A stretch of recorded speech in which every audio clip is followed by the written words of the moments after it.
Well, good morning. Welcome to another edition of Take 5. We're in the Ten Commandments. We're looking at commandment number 7 today, and we probably won't take the whole 5 minutes today either.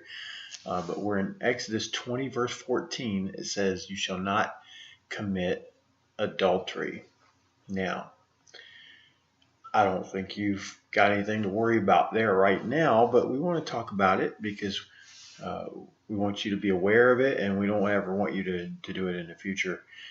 This was something that was very serious, and this was punished, as was the one before it about murdering.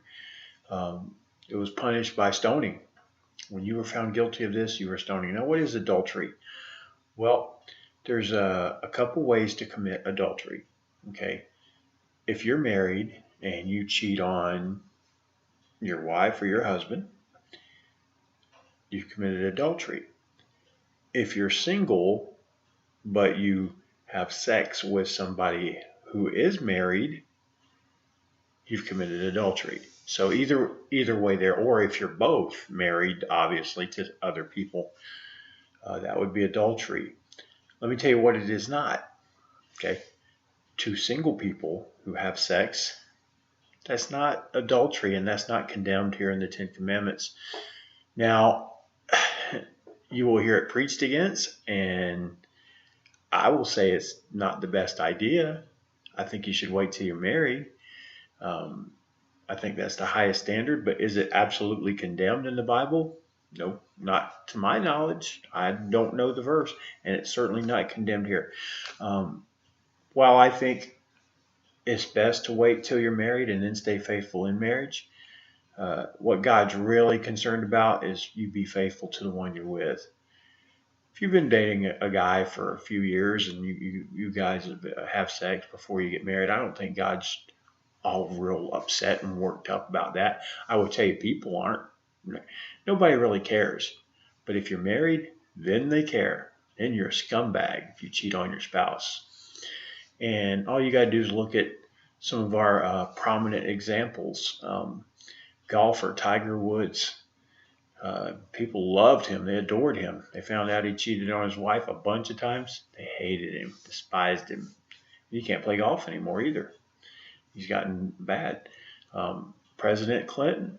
You know what people remember about President Clinton? Monica Lewinsky. He cheated on her. Now, you don't know who that is, but you can look it up. That's what people remember about him, unfortunately.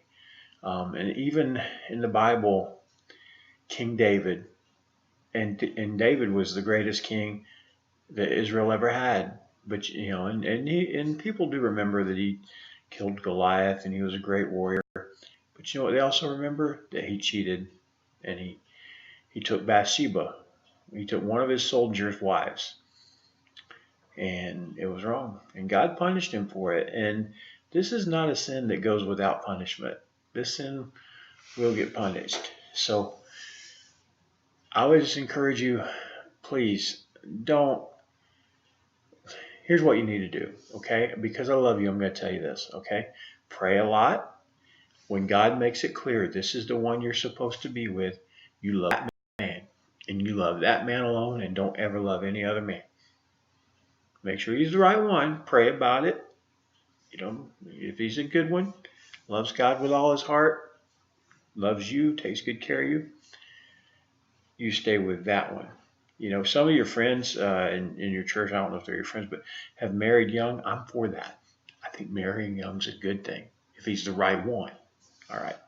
Anyway, that's it. And I told you it wouldn't take too long. Come back tomorrow for the next edition of Take 5.